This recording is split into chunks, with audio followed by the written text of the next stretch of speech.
Hey folks, welcome back to the Western Southern YouTube channel. Did a snowmobile overnighter.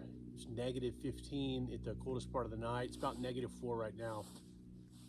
But I'm going to go through and show you the kind of stuff that I keep in my snowmobile just in case of an emergency or just in case something comes up unexpected. Kind of 3 different things I'll talk about. I'll talk about just a couple kind of components with the snowmobile and then show you the bag that I keep on the back, and then there's a part underneath the seat that I keep some stuff as well. So folks, if you like these videos, hit like and subscribe. So let's get started. Okay, first things first is having a reliable machine. You know, reliable is a subjective term, but just so happens this model 1998 600 triple engine is really reliable. And I bought it with pretty low miles on it.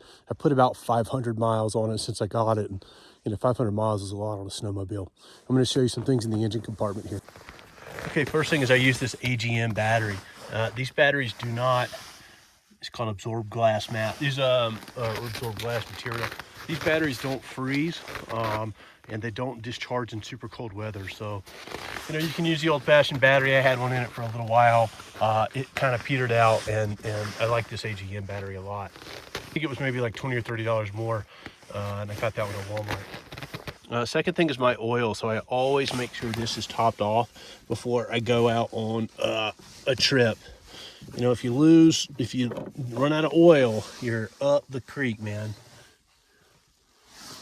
And I run some, actually run like AMS oil in there, which is kind of like a premium oil, but it has really good cold flow. There's a little bit of leftover Polaris full synthetic oil in there. That's why it is that color. You got to have an extra belt. If you burn your belt up, which I've done like, gosh, several times since I've owned this thing, you might have to put a new belt on, which is a pain in the field, but you got to have a belt. That's the bottom line. And then I got this extra bottle of 2-cycle that just kind of lives down in here beside the battery. It's not a nice fancy brand. It's just O'Reilly brand.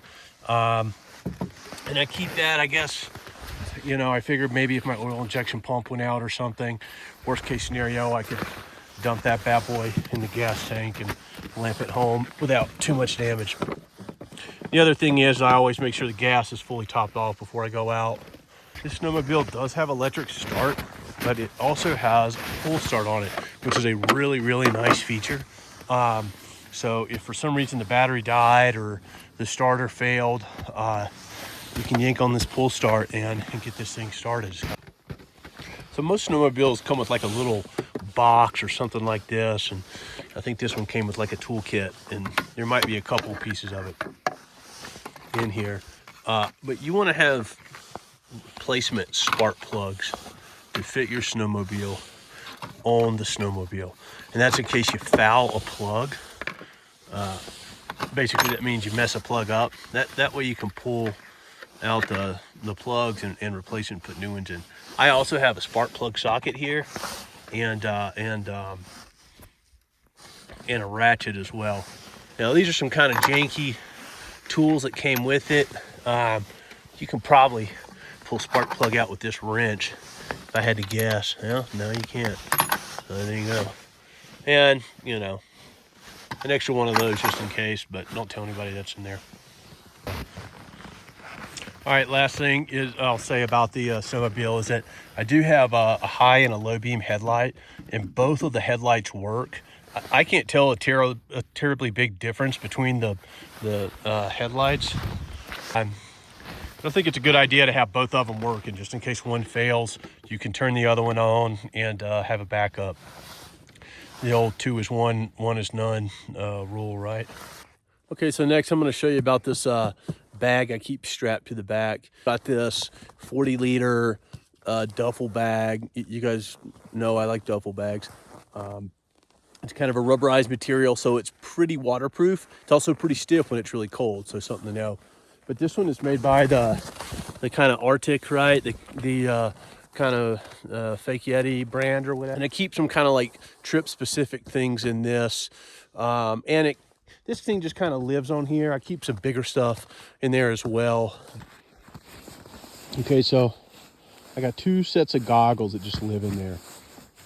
One set is yellow glass, and yellow glass is what you wear when it's sunny or when it's like flat light, and it allows you to see the changes in terrain when the light's really flat, and keep you from like driving in a hole and things like that. So having a set of yellow goggles is important.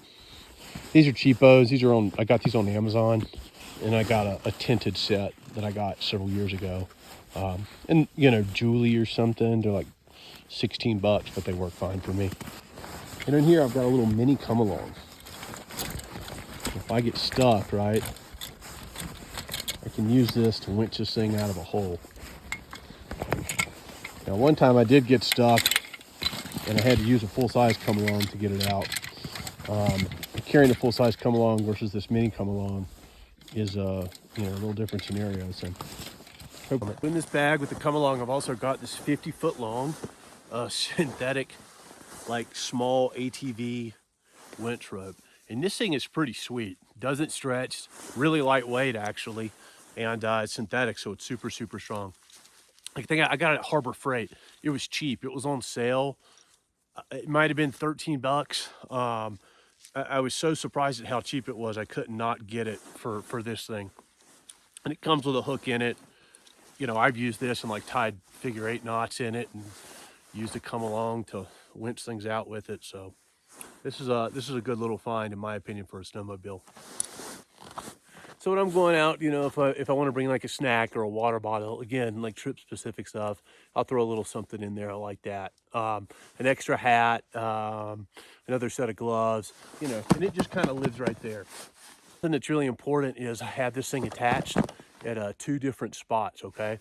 I've got a strap around. It goes underneath the bar here, so, you know, it can't slip over the top of the seat there. And then I also have a good old-fashioned NRS cam strap, you know, strapped around here as well, and it's pulled snug on that. One time I lost a pretty nice knife out of a backpack because it kind of flopped open and fell over, and then the stuff fell out. So, you know, again, 2 is 1, 1 is none. I like to have this thing attached in 2 different ways. So this bag is also where my trusty shovel goes. If you're gonna go snowmobiling, you have to bring a shovel. Super important. This is a Black Diamond transfer. Good shovel. The handle stretches out. I wish it was a little bigger, but I keep my shovel handy here on top. Okay, so the last thing is I'm going to show you what I keep in this pouch in the back of the seat here. Fire starters. Some extra bullets.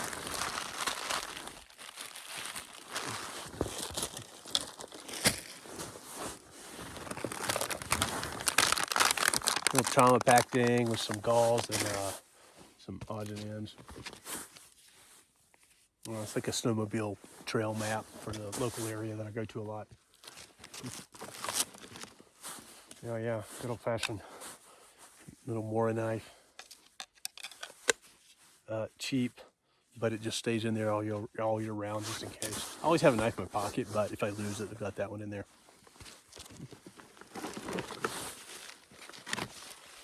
Some cam straps, NRS cam straps. I live and die by those damn things. Some hand warmers. Electrical tape.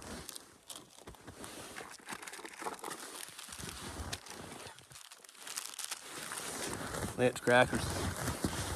If you're from the South, you know what these are. A few pairs of nitrile gloves.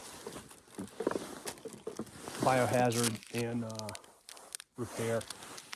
A Bic lighter with some Gorilla Tape wrapped around it. A shackle in case I need to pull something out. There's a empty wrapper.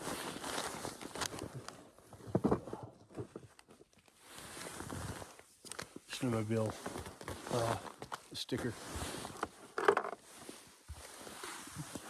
These are some extra little screw gate things that I have for my trailer tongue in case I have issues with that.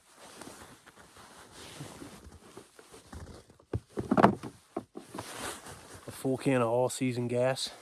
Got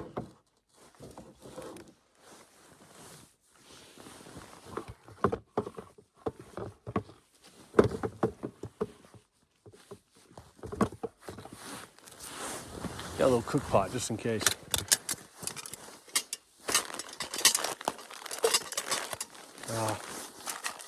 Some vias. This is a little stove. I think it's called a BRS. It's a little mini camp stove. They're cheap but pretty darn good. And some batteries, some fire starters, a whistle, maybe a trash bag, some water purification tablets, odds and ends like that. In a Ziploc bag, obviously, double bagged.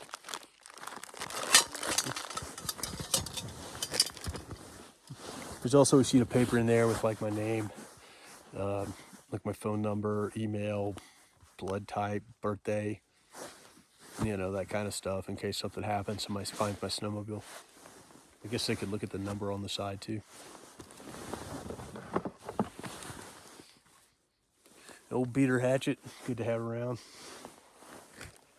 Just in case. Some rags. Another sticker. Fire starter. Oh, some toilet paper. That's important. Oh, there's another can of gas. Oh, no, there's 2 cans of gas in there. Oh.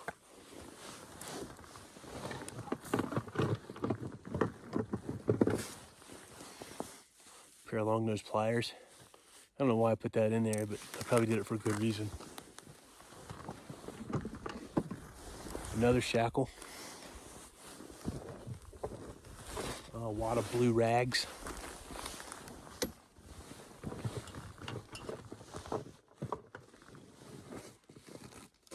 Another lighter with tape wrapped around it. The only thing I would add to that would be maybe one of those sparker rod, ferro rod things. It might be good to have because sometimes the big lighters are so cold they don't want to spark off right away. Okay, and last but not least, I always carry my inReach or PLB with me. I keep this on my actual person, you know, just in case. It's in a pocket right here, up high on my chest, so it stays warm and it's intact, and just a good thing to have around.